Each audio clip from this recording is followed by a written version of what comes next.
नमस्कार, मैं हूं आपके साथ श्वेता मिश्रा। खबरें तो आप देखते होंगे कुछ तस्वीरों के साथ, कुछ शब्दों के साथ, लेकिन हम लेकर आए हैं आपके लिए खबरों का बेहद अनोखा अंदाज। जिन खबरों का आपसे है सरोकार, जिन खबरों का होता है दूर तलक असर। ऐसी हर खबर से आप रहे बाखबर, इसलिए अब आप खबर देखेंगे भी और पढ़ेंगे भी। राजनीति हो या अपराध, सरकार हो या सामाजिक सरोकार, खबर के अंदर की खबर को लेकर हाजिर है हम न्यूज ब्लास्ट के साथ।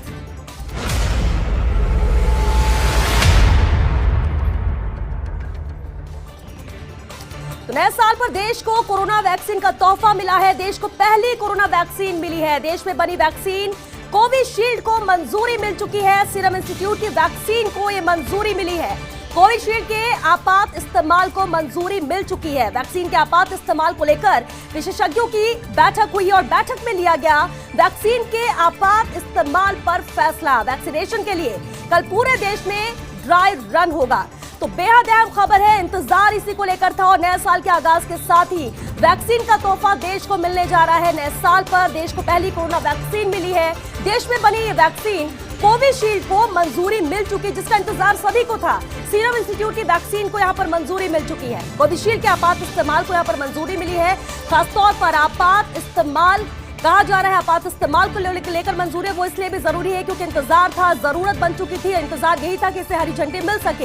वैक्सीन के आपात इस्तेमाल को लेकर विशेषज्ञों की अहम बैठक हुई है और बैठक में फैसला लिया गया। कोविशील्ड के आपात इस्तेमाल को लेकर मंजूरी मिली है। बैठक में वैक्सीन के आपात इस्तेमाल पर फैसला ले लिया गया है। वैक्सीनेशन के लिए कल पूरे देश में ड्राई रन होगा और इसे लेकर ही इंतजार किया जा रहा था और अब जाकर ये इंतजार खत्म हुआ है। अगली खबर का रुख करते हैं। राजधानी में 4 जगहों पर कोरोना वैक्सीन का ड्राई रन होना है। यहाँ हम प्रदेश की बात कर रहे हैं। प्रदेश में कोरोना वैक्सीन के ड्राई रन से जुड़ी आज की ये सबसे बड़ी खबर है। देश भर में 2 जनवरी यानी कल ड्राई रन किया जाएगा। वैक्सीनेशन कार्यक्रम की सभी राज्यों की तैयारियों की भी यहाँ पर रिहर्सल होगी। चिकित्सा विभाग ने राजधानी जयपुर में ड्राई रन के लिए 4 जगह तय भी कर ली है, जिसमें जेके लोन है, मणिपाल हॉस्पिटल है, बनी पार्क अर्बन पीएचसी है। अचरोल सीएचसी पर कल सुबह 9 बजे से ये ड्राई रन होगा। सीएमएचओ डॉक्टर नरोत्तम शर्मा की मॉनिटरिंग में ये ड्राई रन की तैयारियां भी शुरू की जा चुकी है। सभी कोरोना वैक्सीन सेंटर पर करीब 25 हेल्थ वर्कर यहां बुलाए जाएंगे। वैक्सीन लगाने के अलावा संपूर्ण प्रक्रिया का यहां पर रिहर्सल होगा।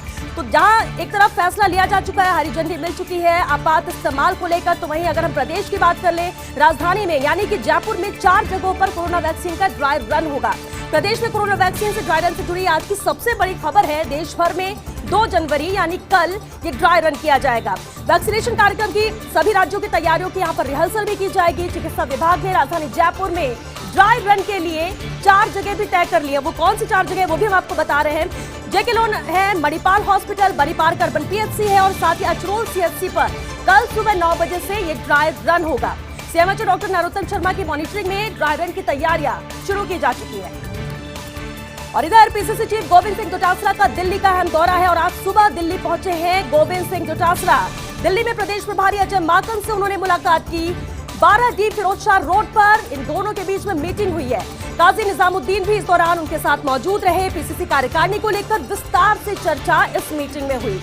करीब 3 घंटे चली माकन डोटासरा निजामुद्दीन की ये बैठक और बैठक के बाद गोविंद सिंह डोटासरा ने कहा कार्यकारिणी में युवाओं और अनुभवियों का मिश्रण होगा, यानी दोनों को तरजीह यहाँ पर दी जाएगी। जल्द आएगी प्रदेश कांग्रेस कमेटी की कार्यकारिणी, क्योंकि इस कार्यकारिणी का इंतजार तो इससे लेकर ही दिल्ली का अहम दौरा है जो गोविंद सिंह डोटासरा का है। मीटिंग का दौर लगातार जारी है। जो महामंथन चल रहा है उससे अमृत निकलेगा, ये कहना है गोविंद सिंह डोटासरा का।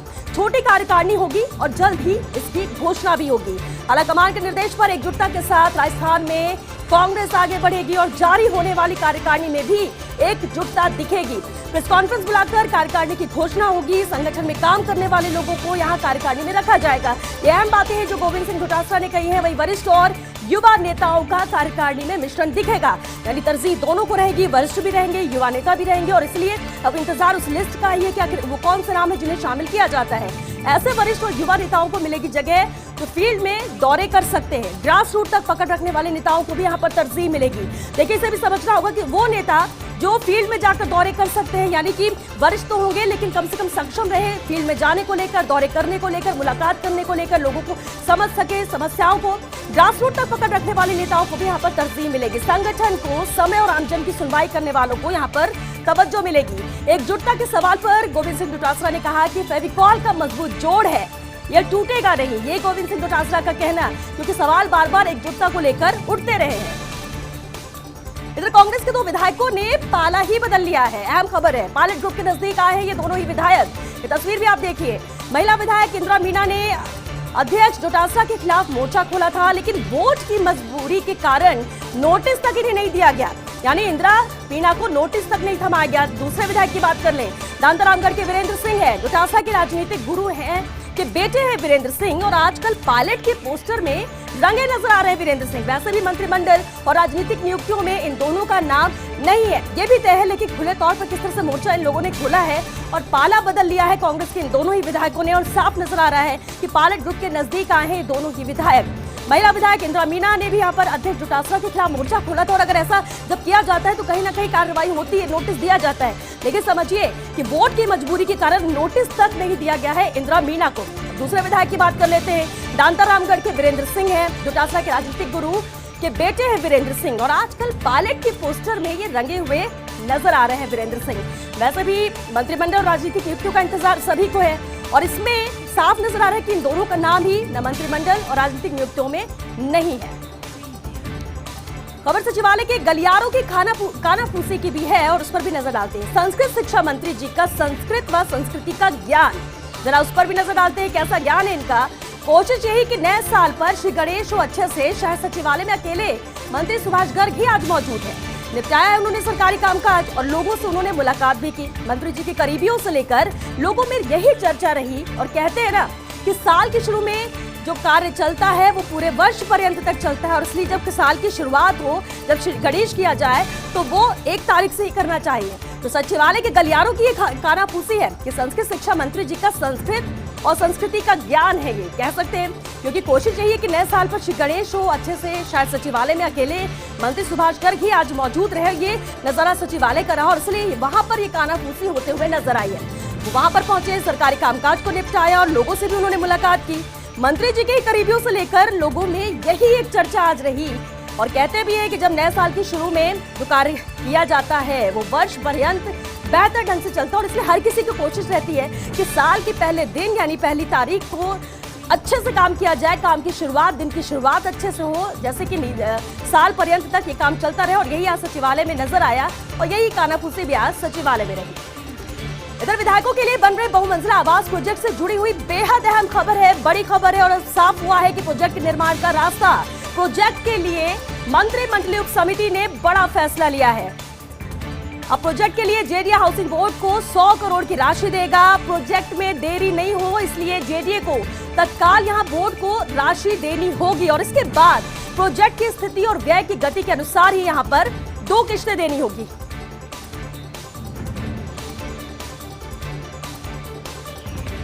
और अब सियासी गलियारों की खास चर्चा का भी जिक्र कर लेते हैं। जयपुर शहर के नेताजी ने विधायक जी के शुभचिंतकों को परेशानी में डाला है। दरअसल इस 1 साल में वैश्य समाज के नेताजी का भाजपा में कद बढ़ा है।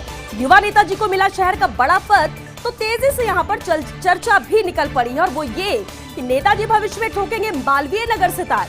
नेताजी के करीबियों की होती है एक दलील, विधायक जी की हो गई है अब ज्यादा उम्र, ऐसे में हमारे भाई साहब अभी से तैयारियों में जुटे हुए। ये दलील जरूर दी जा रही है अपने समर्थकों द्वारा, जो उम्मीद लगाकर बैठे होते हैं, लेकिन सियासी गलियारों की ये खास चर्चा जरूर सुनने को मिली है।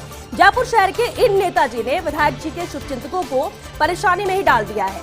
अब 1 साल में वैश्य समाज के नेताजी का भाजपा में कद बढ़ा है। युवा नेताजी को यहाँ शहर का बड़ा पद तो मिला, तो तेजी से अब चर्चा भी होना लाजमी हो जाता, और ये तेजी से चर्चा भी निकल पड़ी है। वो ये कि नेताजी भविष्य में मालवीय नगर से ताल ठोकेंगे। नेताजी के करीबियों की एक दलील भी होती है कि विधायक जी की अब ज्यादा उम्र हो चुकी है, और ऐसे में हमारे भाई साहब अभी से तैयारियों में जुटेंगे, यानी कि ये पूरी तरह से तय कर लिया इन्होंने, और ये चर्चा गलियारों में जरूर सुनने को मिल रही है राजनीतिक तौर पर। हालांकि 3 साल अभी बाकी है, लेकिन जिसे चुनाव लड़ना है वो अपनी जमीन पे यहाँ पर बनाता हुआ नजर आ रहा है, और यही वजह की सियासी गलियारों की आज की खास चर्चा रही। शुभचिंतकों को परेशानी में डाला है कहीं ना कहीं जयपुर शहर के नेताजी के विधायक ने, क्योंकि विधायक जी के शुभचिंतकों को परेशानी में डालने की वजह यही है कि 1 साल में वैश्य समाज के नेताजी का भाजपा में कद बढ़ा, और महज 1 साल में बढ़ा है। युवा नेताजी को शहर का बड़ा पद मिला तो तेजी से चर्चा भी निकल पड़ी, और यही कि नेताजी भविष्य में मालवीय नगर से ताल ठोकेंगे। अब देखिए, आने वाला 3 साल है, चुनावी साल रहेगा, और ये 3 साल है जिन्हें चुनाव लड़ना है उन्हें बहुत कुछ करने के लिए मिलेगा, और जिन्हें चुनाव लड़ना है वो तैयारियां भी जमीनी स्तर पर करना शुरू कर चुके हैं। और उसी कड़ी में हम इसे भी मान सकते हैं, क्योंकि भविष्य में मालवीय नगर से ताल ठोकेंगे ये मानना है इनके शुभ चिंतकों का। नेताजी की करीबियों की एक दलील ये भी होती है, जो वो दलील दे रहे हैं वो ये कि जो मौजूदा विधायक हैं वो तो अब ज्यादा उम्र उनकी हो चुकी है, और ऐसे में अब हमारे भाई साहब अभी से तैयारियों में जुटेंगे। दिल्ली की दलित सियासत में अब एंट्री की कवायद है। जी हाँ, ये भी एक कारण है इन दिनों सक्रियता का। दरअसल विधायक जी का नाम जाना है केंद्रीय अनुसूचित आयोग उपाध्यक्ष के लिए, और ऐसे में इन दिनों बेहद एक्टिव नजर आ रहे हैं माननीय विधायक जी। संघ से लेकर दिल्ली और दिल्ली से लेकर जयपुर तक इनकी भागदौड़ जारी है। बेबाकी और फायर ब्रांड बयानों के लिए जाने जाते हैं ये हड़ौती के नेताजी। हालांकि मारवाड़ के भी एक दलित नेताजी ने पूरा जोर लगा रखा है, और ये दलित नेताजी अपनी एक अलग दलील भी दे रहे हैं। आखिर जब संगठन में पद पा चुके ये नेताजी, तो फिर मुझे क्यों नहीं मिल रहा है मौका, ये एक अहम सवाल जरूर है इनके जहन में। लेकिन बेहद अहम जरूर है, क्योंकि दिल्ली की दलित सियासत में एंट्री की कवायद है ये, और ये कवायद है, ये कोशिश है जो कि जारी है, और ये भी एक कारण है कि इन दिनों सक्रियता नजर आ रही है। दरअसल विधायक जी का नाम केंद्रीय अनुसूचित आयोग उपाध्यक्ष के लिए जाना है, और ऐसे में इन दिनों बेहद एक्टिव नजर आ रहे हैं ये माननीय विधायक जी। संघ से लेकर दिल्ली और दिल्ली से लेकर जयपुर तक इनकी भागदौड़ यहां पर जारी है। बेबाकी और फायर ब्रांड बयानों के लिए जाने जाते हैं हड़ौती के नेताजी। हालांकि मारवाड़ के भी एक दलित नेताजी ने पूरा जोर लगा रखा है, और ये दलित नेताजी अपनी एक अलग दलील भी दे रहे हैं। दलील भी जरा सुनिए। दलील उनकी ये है कि आखिर जब संगठन में पद पा चुके हैं ये नेताजी, तो फिर मुझे क्यों नहीं मिल रहा है मौका, ये बेहद एक अहम सवाल इनके जहन में। इधर पश्चिम बंगाल में ममता को एक और झटका लग चुका है। सौमेंदु अधिकारी ने भाजपा ज्वाइन कर ली है। शुभेंदु अधिकारी के भाई है सौमेंदु, और कुछ दिन पहले ही शुभेंदु अधिकारी भी भाजपा में शामिल हुए थे। सौमेंदु के साथ 15 टीएमसी पार्षदों ने भी अब भाजपा ज्वाइन कर ली है, और साथ ही लगभग 5000 टीएमसी कार्यकर्ता भी भाजपा में शामिल हुए हैं। तो लगातार जिस तरह से ममता बनर्जी को एक के बाद एक झटके पश्चिम बंगाल में मिल रहे हैं, और इसी कड़ी में ममता को एक और झटका लगा है। सौमेंदु अधिकारी ने भी भाजपा ज्वाइन कर ली है। इससे पहले शुभेंदु अधिकारी ने भी भाजपा ज्वाइन की, और शुभेंदु अधिकारी के ही भाई हैं सौमेंदु अधिकारी। कुछ दिन पहले ही शुभेंदु अधिकारी भी भाजपा में शामिल हुए थे। हालांकि बहुत बहस भी हुई थी, इसे लेकर बहुत सारे आरोप प्रत्यारोप का सिलसिला भी जारी रहा है। अपने समर्थकों के साथ कई और दिग्गज नेताओं के साथ उन्होंने ज्वाइन की थी भाजपा, और अब सौमेंदु के साथ 15 टीएमसी पार्षदों ने भी भाजपा ज्वाइन कर ली है। साथ ही अलग 5000 टीएमसी कार्यकर्ता भी भाजपा में शामिल हुए हैं। भाजपा का मिशन बंगाल। जी हां, भाजपा दिग्गजों के होंगे जनवरी में बंगाल के दौरे। 23 जनवरी को प्रधानमंत्री मोदी जा सकते हैं बंगाल। भाजपा के राष्ट्रीय अध्यक्ष जेपी नड्डा भी बंगाल जा सकते हैं। 8 या 9 जनवरी को नड्डा बंगाल का दौरा कर सकते हैं। कोलकाता में रैली को संबोधित कर सकते हैं नड्डा। तो वहीं गृह मंत्री अमित शाह भी बंगाल का दौरा करेंगे। 19 या 20 जनवरी को बंगाल दौरे पर रहेंगे अमित शाह। तो एक तरह से पूरा रोड मैप भी यहाँ पर तैयार हो चुका है, और अब लगातार जो दौरे शुरू होंगे उसे लेकर कह सकते हैं कि भाजपा का मिशन बंगाल अब चरम पर है। हालांकि बहुत पहले से शुरुआत यहाँ पर की जा चुकी थी, लेकिन अब भाजपा दिग्गजों के जनवरी में बंगाल के दौरे होंगे, और जिसे लेकर पूरी रूपरेखा तैयार की जा रही है, पूरे प्लान सेट किया जा रहा है। 23 जनवरी को प्रधानमंत्री मोदी बंगाल जा सकते हैं। भाजपा के राष्ट्रीय अध्यक्ष जेपी नड्डा भी बंगाल जा सकते हैं। 8 या 9 जनवरी को नड्डा कर सकते हैं बंगाल का दौरा। तो इधर कोलकाता में रैली को संबोधित भी कर सकते हैं जेपी नड्डा, जो कि भाजपा के राष्ट्रीय अध्यक्ष है। वहीं गृह मंत्री अमित शाह भी बंगाल का दौरा करेंगे। माना जा रहा है 19 या 20 जनवरी को बंगाल दौरे पर रहेंगे अमित शाह। इधर 3 जनवरी को होगा शिवराज कैबिनेट का विस्तार। दोपहर 12:30 बजे राजभवन में नए मंत्री शपथ ले सकते हैं। ज्योतिरादित्य सिंधिया के समर्थकों को भी यहाँ पर जगह मिलेगी। तुलसी सिलावट और गोविंद सिंह राजपूत यहाँ पर शपथ ले सकते हैं। मंत्रालय ने कुछ देर पहले ही राजभवन भेजी है मंत्रिमंडल विस्तार की सूचना। वहीं उपचुनाव परिणाम आने के बाद से था मंत्रिमंडल विस्तार का इंतजार, और बेहतर चुनाव के परिणाम यहाँ पर आए थे। मध्य प्रदेश में बीजेपी के पक्ष में नजर आए थे, और उसके बाद से इंतजार लगातार बढ़ता जा रहा था कि आखिर कब यहाँ पर मंत्रिमंडल विस्तार किया जाएगा। और 3 जनवरी को शिवराज कैबिनेट का विस्तार हो सकता है, यानी रविवार के दिन 3 जनवरी को शिवराज कैबिनेट का विस्तार होगा। दोपहर 12:30 बजे राजभवन में नए मंत्री शपथ ले सकते हैं। ज्योतिरादित्य सिंधिया जो कि कांग्रेस से बीजेपी में शामिल हुए, राज्यसभा का चुनाव भी जीता है, उनके समर्थकों को भी यहाँ पर जगह मिलेगी ऐसा माना जा रहा है।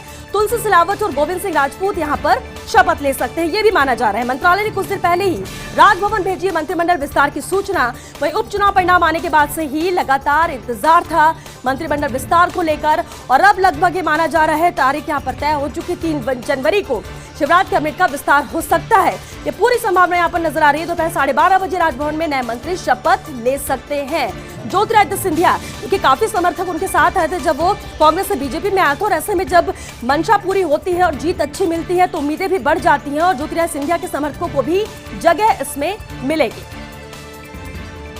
विधायकों के लिए बन रहे बहुमंजिला आवास प्रोजेक्ट से जुड़ी हुई ये बेहद अहम खबर है। अब साफ हुआ है कि प्रोजेक्ट का निर्माण का रास्ता। प्रोजेक्ट के लिए मंत्रिमंडलीय उपसमिति ने बड़ा फैसला लिया है। अब प्रोजेक्ट के लिए जेडीए हाउसिंग बोर्ड को 100 करोड़ की राशि यहां पर देगा। प्रोजेक्ट में देरी ना हो इसलिए जेडीए को तत्काल देनी होगी बोर्ड को ये राशि, और उसके बाद प्रोजेक्ट की स्थिति और व्यय की गति के अनुसार यहां पर 2 किश्तें देनी होंगी। 75 करोड़ की 2 किश्तें यहां पर बोर्ड को ट्रांसफर करनी होगी। प्रोजेक्ट में टेंडर प्रीमियम के अनुसार अगर परियोजना लागत हुई कम या फिर अधिक होती है तो दूसरी और तीसरी किश्त की राशि में आवश्यकता अनुसार बदलाव हो सकेगा, यानी कि जैसे जरूरत होगी वैसे बदलाव यहां पर किया जा सकेगा। अब जेडीए को नहीं करनी होगी हाउसिंग बोर्ड को जमीन ट्रांसफर करने में जिम्मेदार फेल रहे थे विभागीय अफसर, जो जिन्हें जिम्मेदारी दी गई थी वो फेल रहे थे। लेकिन इस कारण भी मंत्रिमंडलीय उपसमिति को ये बड़े फैसले लेने पड़े। अलबत्ता हाउसिंग बोर्ड के लिए अब विन विन सिचुएशन साफ नजर आ रही है। सही समय पर प्रोजेक्ट का काम शुरू कर चुका है हाउसिंग बोर्ड, और विन विन सिचुएशन के तौर पर इसे देखा भी जा रहा है। तो एक बेहद अहम खबर है क्योंकि इस प्रोजेक्ट को लेकर इंतजार भी था, और इस प्रोजेक्ट से जुड़ी बड़ी खबर जब प्रोजेक्ट के निर्माण का रास्ता यहाँ पर पूरी तरह से साफ हो चुका है। इस सिलसिले को आगे बढ़ाते हैं, नए साल के पहले ही दिन खुशखबरी आई है। जी हाँ, इस बार जीएसटी ने रिकॉर्ड कलेक्शन किया है। दिसंबर 2020 में 1.15 लाख करोड़ रुपए का यहाँ पर कलेक्शन हुआ है। ये जीएसटी लागू होने के 3.5 साल में सबसे ज्यादा कलेक्शन है, और इससे पहले था 1.14 लाख करोड़ रुपए का कलेक्शन का रिकॉर्ड, जो कि उस रिकॉर्ड को तोड़ा गया इस बार। अक्टूबर नवंबर में भी 1 लाख करोड़ रुपए से ज्यादा जीएसटी कलेक्शन रहा था। जीएसटी चोरी फेक बिल के खिलाफ चलाए गए अभियान के कारण भी ये कलेक्शन बढ़ा है, ऐसा माना जा रहा है। जिस तरह से तेजी के साथ ये अभियान चलाया गया था उसका कहीं ना कहीं फायदा मिला है। लॉकडाउन के कारण अप्रैल में सबसे कम 32,172 करोड़ रुपए यहाँ कलेक्शन में आए थे, और सभी रिकॉर्ड को तोड़ा है इस बार जो कलेक्शन आया है, और उसका यही माना जा रहा है कि जो अभियान चलाया गया था उसी वजह से ऐसा हो सका है।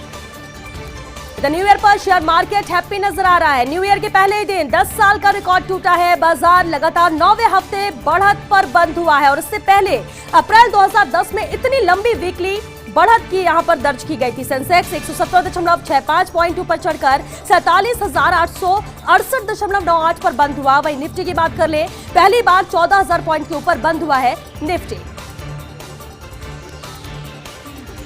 तो ये साल ही नहीं, बहुत कुछ बदला है। लैंडलाइन से मोबाइल पर कॉल करने से पहले लगाना होगा अब 0। नए साल में चेक से पेमेंट का भी यहाँ पर सिस्टम बदलेगा।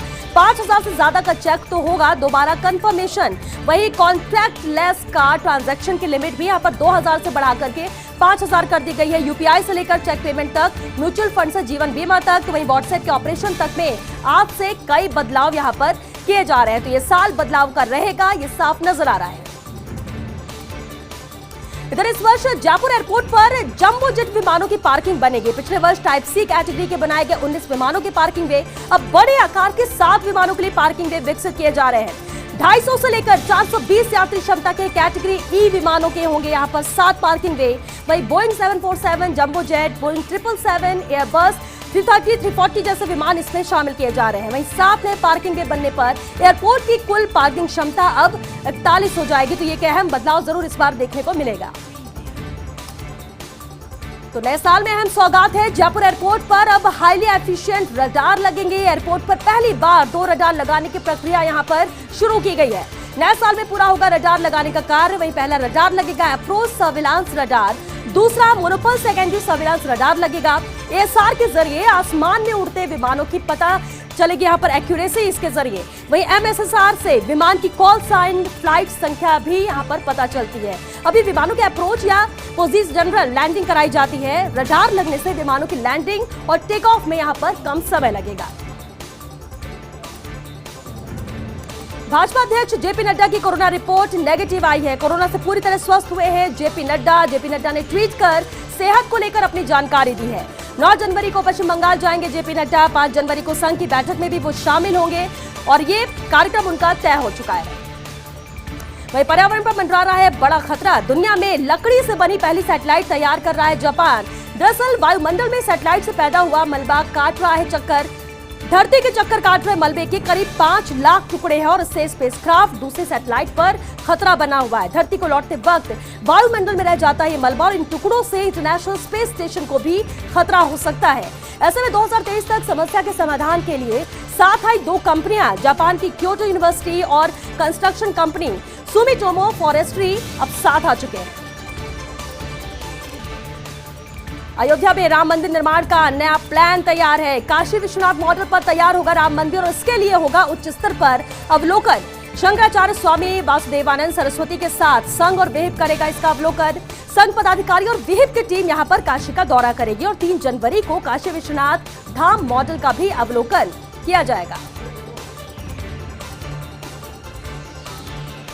टीम इंडिया में बड़े बदलाव देखने को मिलेंगे। ऑस्ट्रेलिया के खिलाफ तीसरे टेस्ट के लिए बदलाव होंगे। रोहित शर्मा उप कप्तान बने हैं। चोटिल उमेश यादव यहां टीम इंडिया से बाहर हो चुके हैं। वहीं उमेश की जगह नटराजन को मौका मिला है। तो टीम इंडिया में बड़े बदलाव यहां देखने को मिल रहे हैं। ऑस्ट्रेलिया के खिलाफ टीम इंडिया में बड़े बदलाव किए गए हैं। तीसरे टेस्ट के लिए बदलाव हुआ है। रोहित शर्मा उप कप्तान बने हैं। चोटिल उमेश यादव टीम इंडिया से बाहर हो चुके हैं। तो उमेश की जगह अब नटराजन को मौका दिया गया है। और चलिए 6 न्यूज ब्लास्ट में फिलहाल के लिए इतना ही। दीजिए इजाजत। नमस्कार।